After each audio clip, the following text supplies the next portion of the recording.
Bon matin et bienvenue en ce lendemain de la fête de Noël.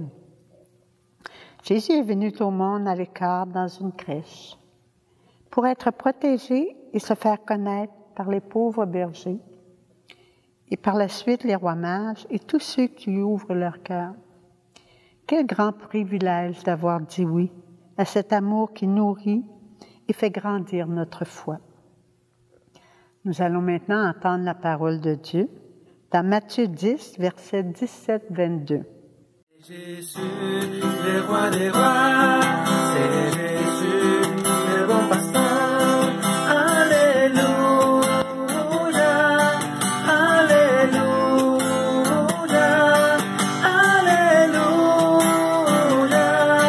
Alléluia, Amen. En ce temps-là, Jésus disait à ses apôtres, « Méfiez-vous des hommes, ils vous livreront aux tribunaux et vous flagelleront dans leurs synagogues. Vous serez conduits devant des gouverneurs et des rois à cause de moi. Il y aura là un témoignage pour eux et pour les païens. Quand on vous livrera, ne vous inquiétez pas de savoir ce que vous direz, ni comment vous le direz. Ce que vous aurez à dire vous sera donné à cette heure-là. Car ce n'est pas vous qui parlerez, c'est l'Esprit de votre Père qui parlera en vous. Le frère livrera son frère à la mort et le père son enfant. Les enfants se dresseront contre leurs parents et les feront mettre à mort. Vous serez détestés de tous à cause de mon nom, mais celui qui aura persévéré jusqu'à la fin, celui-là sera sauvé. Parole du Seigneur, nous rendons grâce à Dieu.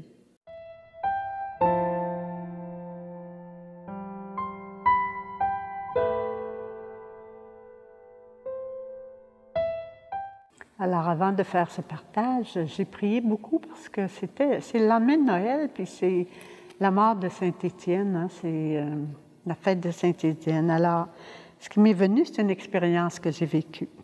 Vous, est-ce que vous avez déjà fait l'expérience de quelque chose qui vous dépassait et découvert l'intervention divine? Moi, il y a plusieurs années, au moins 30 ans, j'étais dans une fin de semaine et celui qui devait partager n'est pas venu au rendez-vous. Alors, ils m'ont demandé de partager sur le pardon. J'ai accepté. Je me disais, c'est pas trop difficile. J'avais fait plusieurs pardons dans ma vie. Alors, je me disais, ce sera pas trop difficile. Alors, j'avais 45 minutes pour partager sur le pardon. Alors, j'ai partagé sur le pardon avec mon mari. J'ai partagé le pardon de plusieurs choses, hein, notre séparation, le chemin parcouru pour la libération. Et surtout le pardon face à moi-même. J'ai avoué mes torts, mes maladresses, ma détresse et le chemin de guérison, que par moi-même, je n'y arrivais pas. Mais j'ai fait des démarches avec un prêtre, confession générale, et à plusieurs reprises avoué ma culpabilité. La culpabilité, c'est pas un péché, mais c'est quelque chose qui nuisait beaucoup à ma vie pour avancer dans mon chemin avec Jésus. C'était vraiment nuisible. Il me restait 10 minutes et j'avais terminé mon partage. Alors, j'étais sur une tribune et je me suis levée. J'ai demandé, est-ce qu'il y aurait des questions pour finir mon 45 minutes? Mais je ne pensais pas que quelqu'un m'aurait posé des questions, mais sur mon vécu, là.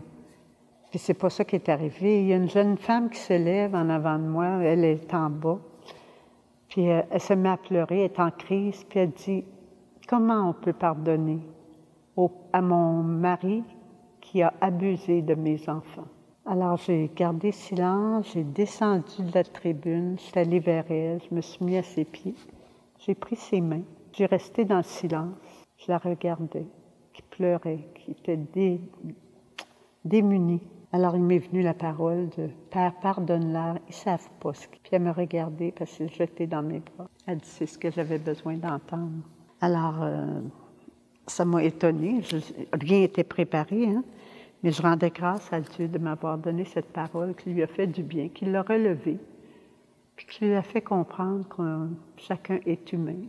Il y a des choses que c'est difficile à pardonner, puis c'est presque pas pardonnable. Mais quand on a le désir de pardonner, puis qu'on le confesse, qu'on va à la confesse, Puis on peut dire au prêtre, je ne suis pas capable de pardonner. Puis il va prier avec nous, puis on va arriver au moins à avoir le désir de pardonner. Puis la parole qui me disait, ne vous inquiétez pas de savoir ce que vous direz, ni comment vous le direz. Ce que vous aurez à dire vous sera donné à cette heure-là. Je rends grâce au Seigneur pour cette belle expérience qui a touché le cœur de cette jeune mère. Ça lui a touché du doigt, la présence de l'Esprit Saint était là. Alors, en ce temps de réjouissance, osons délier ce qui est lié. Profitons pleinement de la liberté des enfants de Dieu.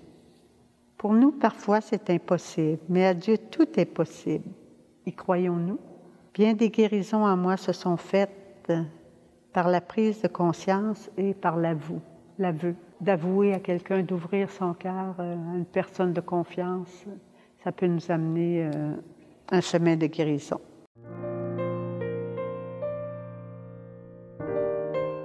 Alors ensemble, prions. Merci Seigneur de ta présence qui nous amène à vouloir un monde meilleur, un monde d'entraide, de bonté, d'amour, de charité, un monde libre pour annoncer la bonne nouvelle de Dieu, tes interventions dans nos vies. Disons ensemble notre Père qui es aux cieux, que ton nom soit sanctifié, que ton règne vienne, que ta volonté soit faite sur la terre comme au ciel. Donne-nous aujourd'hui notre pain de ce jour.